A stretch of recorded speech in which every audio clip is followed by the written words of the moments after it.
Ребята, всем привет! Сегодня у нас очередная серия про гоночную машинку на базе движка от мотоцикла Yamaha R1. Хочу показать вам пару пластмассок и пару железок, которые удалось приобрести. И мы продолжим изготовление, будем фрезеровать вот эту вот тяжеленную железяку. Это будет задний поворотный кулак. И так как я уже полностью определился с его 3D моделированием, что я вам опять же немножечко попозже покажу, можно будет сделать из этой прекрасной дюралюминиевой заготовки подобие некой вот такой железяки.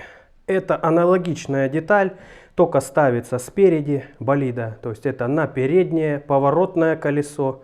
Ну а то будет задняя часть. Она тоже поворотная, потому что там сход-развал регулируется. Передний поворотный кулак тоже мне вот что-то захотелось модернизировать, немножко подоблегчить еще, потому что тяжеловат он, как мне кажется. Слишком много мяса вот здесь, с верхней части, потому что вся нагрузка будет в основном внизу. А также я задумал тягу, которая будет идти на амортизатор, крепить также на поворотный кулак. Я так подумал, что это очень хорошая идея, потому что ШС не будет идти на излом, который вот здесь вот так вот стоит. И когда, естественно, он будет на тягу вот колесо давить, через ШС будет передавать на рычаг и будет здесь вот так прогинаться. А так как ШСик тоненький, он имеет диаметр всего лишь 14 мм, это с резьбовой частью, то он будет гнуться, а то еще и может и сломаться. А так мы сможем воздействовать прям непосредственно на алюминиевую вот эту тяжеленную заготовку. И силы, по идее, должны даже компенсироваться. Когда мы идем в повороте и загружаем подвеску, у нас будет давление идти вот сюда и снизу. То есть под углом, грубо говоря, очень грубо говоря, 45 градусов в ту сторону. Но при нажатии тяга будет сопротивляться и давить в эту сторону. Опять же, примерно под таким углом. По идее, силы должны будут скомпенсированы, и на ШС будет действовать растягивающая нагрузка при этом. Либо вообще никакой нагрузки не будет. Вот как я классно все задумал, друзья. Почему-то практически никто никогда так не делает. Ну, очень редко так делают. Не знаю почему. Все вы знаете, что нагрузка на амортизатор идет в основном от рычага. Так, идем дальше. Буду вас шокировать. Приобрел пару рулей. Вот, обратите внимание, это полностью карбоновое основание. Карбон толщиной 4 мм. Здесь есть накладочки такие удобные. И обтянуты они алькантарой. Цена не особо большая, потому что приобреталась в Китае. Ну, карбон, он, сами понимаете, и в Африке карбон. Кстати, китайский карбон мне нравится, он очень прочный на самом деле. И есть вот такая вещь. Ну, здесь алькантара не обтянута, но опять же, эти накладки я задумывал, что буду делать сам под себя, буду делать их анатомические, чтобы удобно было держать. Это, кстати, от компьютерных рулей, грубо говоря, рули. Вот, но я собрался их в настоящем болиде использовать, друзья. Ну, потому что мне показалось, это хорошая, годная идея. Все-таки карбон не весит ничего практически, 300 грамм руль весит всего лишь. Вот, и это мне подходит. Жесткость и прочность удовлетворительная. Мне даже кажется, что сюда должно подойти расцепное устройство, которое я вам показывал в прошлом видео, которое весило больше даже, чем руль, где-то 400 грамм. Я его буду облегчать, сами понимаете. Я тяжелый вес в своем болиде не потерплю. Ну и вот еще что я приобрел. Это та самая рулевая рейка, которую я хотел показать вам в прошлом видео, но не показал. В общем, у нее ход полный 80 мм, от начала до конца 80 мм, то есть 40 мм в одну и в другую сторону идет. На 3D модели я вам уже показывал, как это работает, то есть ходы вполне вменяемые. И при этом рулевая рейка делает это за 0,9 оборота примерно. Ну, то есть даже полного круга не проходит от одного края до другого. Это будет говорить нам о том, что полный поворот руля будет выглядеть примерно вот так. Начиная с этого положения, ну то есть вот так это максимум будет, и вот до этого максимума. Ну а вот в таких пределах, я думаю, можно будет комфортно рулить болидом, то есть проходить большинство поворотов, кроме шпилек. На шпильках, наверное, нужно будет вот так доворачивать. Ну, короче, пока мне все это дело нравится, друзья, все складывается очень хорошо. Поэтому я воспрял духом, продолжил моделировать и буду делать детали. Ну, а теперь немножко пояснения, и мы пойдем точить. Значит, Одна точка нижнего рычага будет вот здесь, вторая точка вот здесь крепится. Здесь будет крепиться тяга на амортизатор. Опять же, не хочу я, чтобы на рычаге были тяги. Верхняя точка крепления будет вот здесь. Будет либо сверху, либо снизу. Верхняя часть опять же будет съемная, потому что некий угол обкатки я все-таки предусмотрел здесь, чтобы просто меньше силы воздействовали на эту часть, на эту область. Все-таки надо компенсировать все силы, чтобы как можно силы были меньше. Ребята, немножко теории на эту тему для вас, так в двух словах. Нужно как можно сильнее разносить точки крепления рычагов, тогда, естественно, силы при работе будут меньше. Окончательно я это понял чуть позже, чем нужно было, потому что железка это уже выпилена, и переделывать я ее не буду. Хотя можно было нижние точки еще ниже сделать. То есть смотрите, о чем я говорю. Вот этот нижний рычаг желательно делать как можно ниже. Тогда при воздействии на шину не так будет сильно стремиться переломить колесо, не так будет стремиться накрениться корпус болида. Ну, кренение мы, конечно, можем выровнять стабилизатором поперечной устойчивости, но все-таки хотелось бы, чтобы эти силы были как можно меньше. Так, ребята, еще хочется вам пояснить немножко за угол Аккермана. Потому что в прошлый раз усмотрели, что он у меня не в ту сторону. Вот смотрите, сейчас я снимаю, на картинке абсолютно ровно колесо стоит, а на видео видите колесо под углом. Это просто перспектива съемки такая. У меня монитор стоит не очень ровно просто, и вам может много чего казаться того, чего нет на самом деле. Вот он, мой поворотный кулак. Видно, куда смотрит угол Аккермана. Видите? То есть все правильно, он от этой точки туда стремится к центру. Все это еще нужно будет донастраивать, но как бы он у меня изначально задуман так, как надо, и не надо здесь разводить каких-то нелепых теорий, дискуссий, потому что по видео вы видите немножко не то, что есть на самом деле. Вот в принципе и все, что хотелось сказать по Аккерману. Ну что ж, полагаю, что хватит точить лясы, надо браться и точить уже вот эту деталь. Итак, перебазировались в мастерскую, уже расчертил одну из деталей и вынул ступицы из них. Вынимаются они на горячую, то есть нужно для начала подогреть. Не все так просто, как вы понимаете, ребята, происходит. Ну вот смотрите, сколько металла нужно удалить.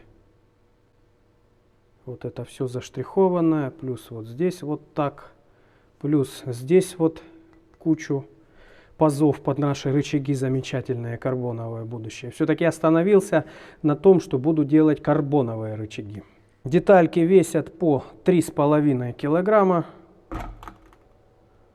3400. Ну вот посмотрим, сколько в конечном итоге будет вес. Хотелось бы уложиться около килограмма, там кило 200 и так далее. Для начала решил нарезать резьбу.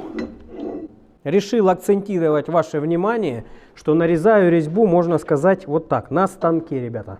Немножко маслица и погнали. Потому что если нарезать просто так, вручную, то я не могу попасть в 90 градусов, уже проверено. И на такую большую глубину резьба получается некачественная. Может даже в бок увести, и потом дорезать приходится, ну, вообще сверх некачественную резьбу. А так получается идеально, друзья. И прям нарезаю до конца, чтобы все было круто. И вытаскиваем также.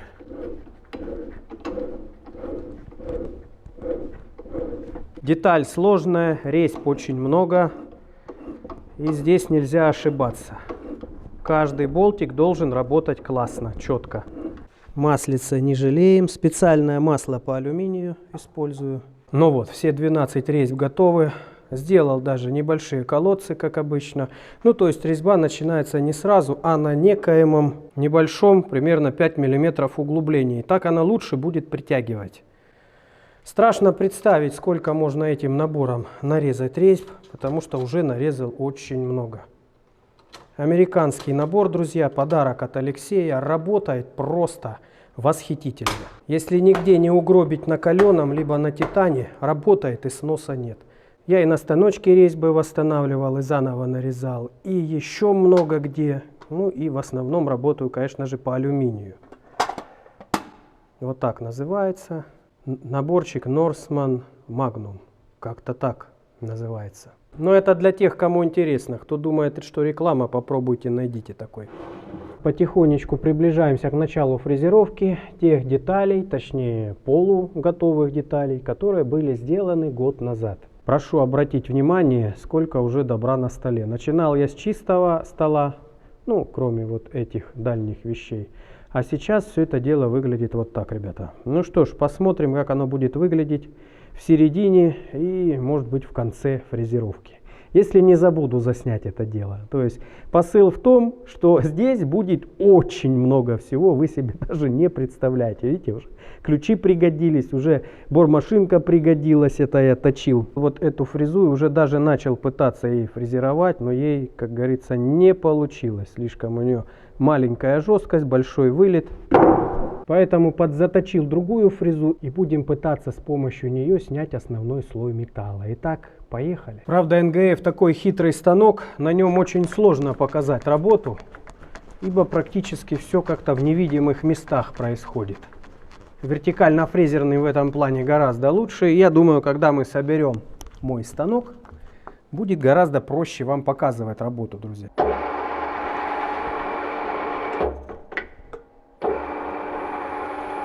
Так, ну что, попробуем? Нормально заточил фрезу или так?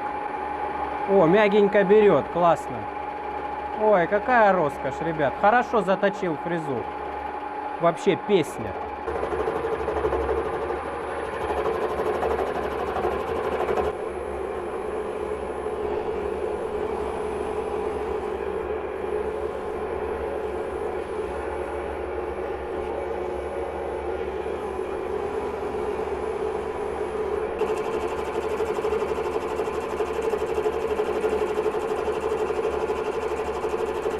Частота обработки такая, что можно сойти с ума. Правда, полетела вот та самая пыль вредная, алюминиевая. Поэтому, думаю, стоит надевать респиратор.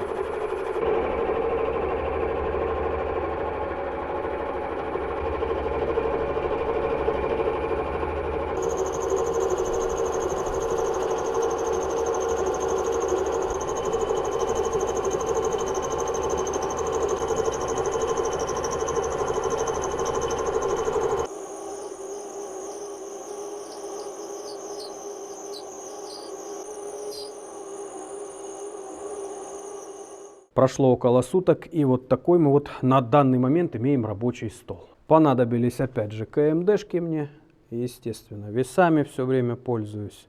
Естественно, нужны всякого рода фрезы. Одну фрезу сломал, кстати, ребята, к сожалению, не попала в кадр. А так, конечно, можно было бы сильно испугаться, даже вам. Довольно-таки толстая фреза, сломала ее просто в касании, она немножко заклинила. Кстати, деталь даже не сдвинула, вот так я крепко их креплю. Есть небольшая травма, порезался фрезой, вот замотал вот так скотчем. И вообще, ребята, смотрите, как выглядят руки фрезеровщика. Очень жестко они выглядят, они не будут отмываться несколько дней.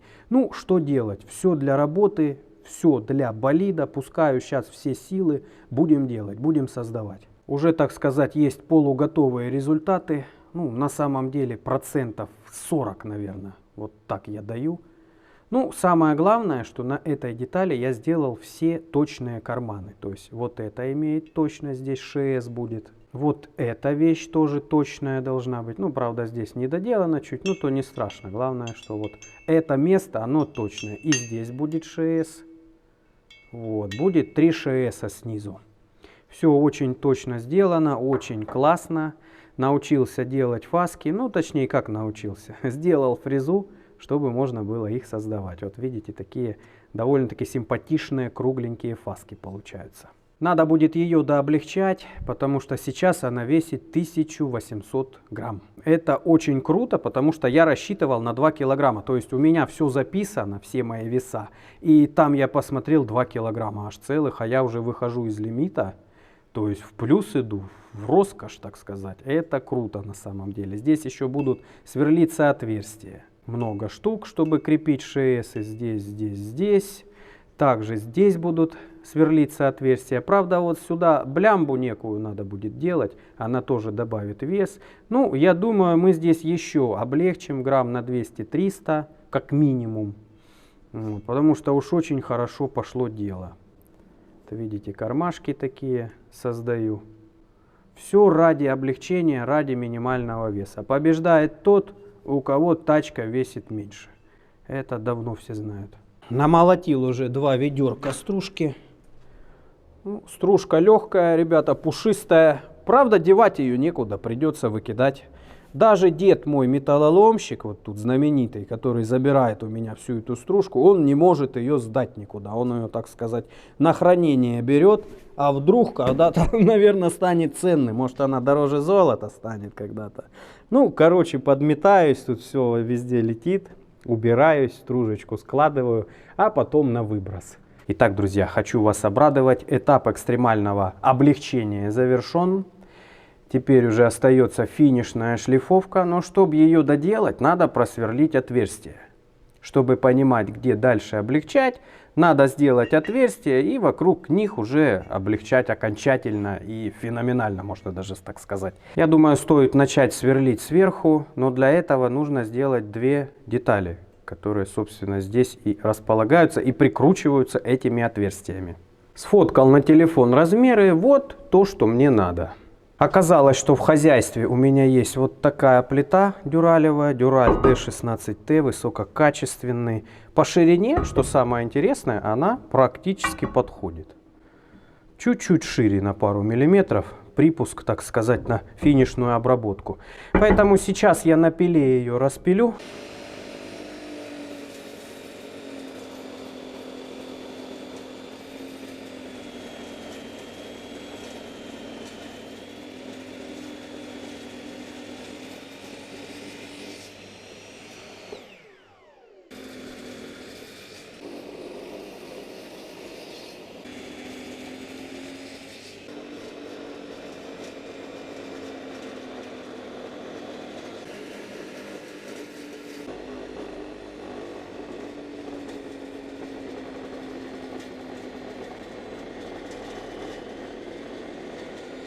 Качество реза превосходное. Мне кажется, никакая ленточка не сравнится по скорости с таким инструментом. Можно было бы, конечно, из цельной болванки делать. Ну, то есть вы зато прикиньте, какая толщина должна быть. Где-то 80 мм плита. Ну, до такого я еще пока не дошел. 40-ку тоже фрезеровать такое еще дело. То есть уже под конец фрезеровки очень сильно устаешь. И уже не хочется. Скажем так, по-простому. Первую резьбу удалось очень удачно просверлить. Вот смотрите, при том, что, видите, здесь расслаблено, вот в этой плоскости люфта нет вообще.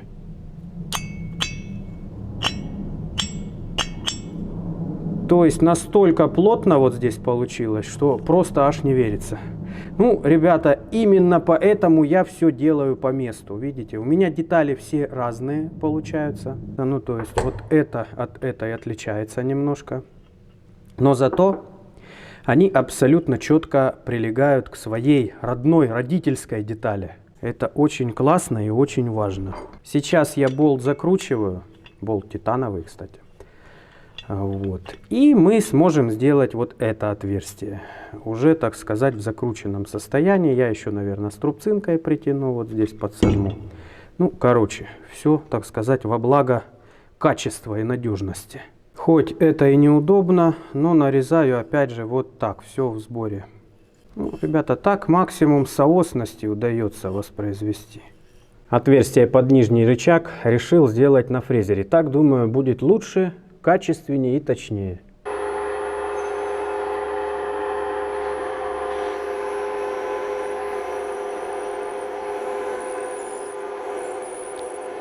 Думал, что буду сегодня кайфовать, а по факту целый день нарезаю резьбы, занимаюсь высокоточкой, что мне, честно говоря, не очень нравится. Десятки перестановок на фрезерном станке, десятки перестановок на сверлильном станке, десятки туда-сюда, то метчик, то сверло, то опять сверло. Здесь определенная последовательность, чтобы все было точно, друзья. Тут вообще все непросто. Вот. Но тем не менее, к результату мы движемся. И результат этот будет очень даже неплохой.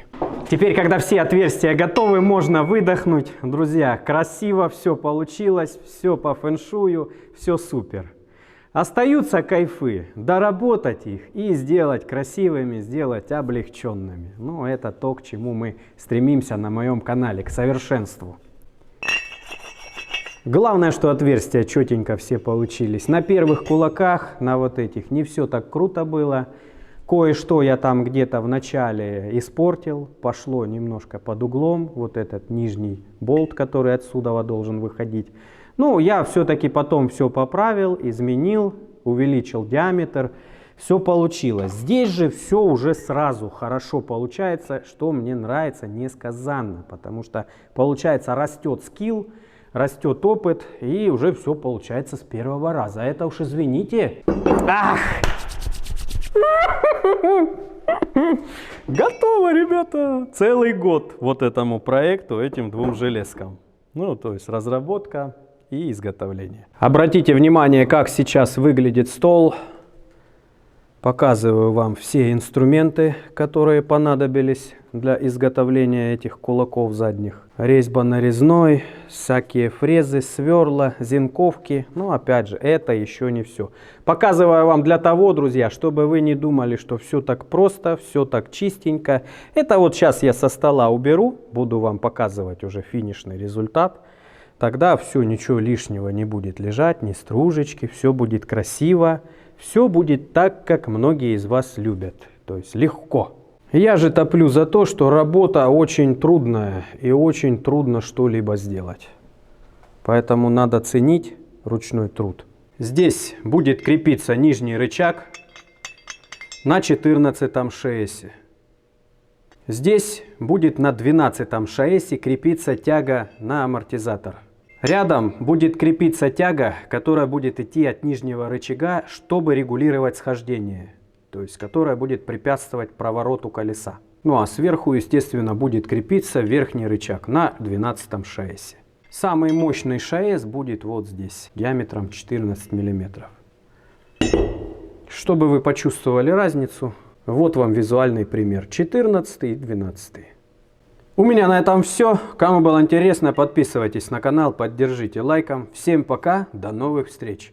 Друзья, деталь эта еще не доделанная, если что. Имейте в виду, будем доделывать ее. Мало того, я вам даже скажу, что я принял решение и вот эти передние кулаки тоже дорабатывать. Что-то слишком тут уж как-то нереально много мяса. И плюс я еще хочу тоже сюда сделать крепление под тягу амортизатора, чтобы не на рычаге было, а вот здесь. Кстати, использую уже готовые отверстия. Просто более длинные болты поставлю, и можно будет прицепить такую вот штуковинку.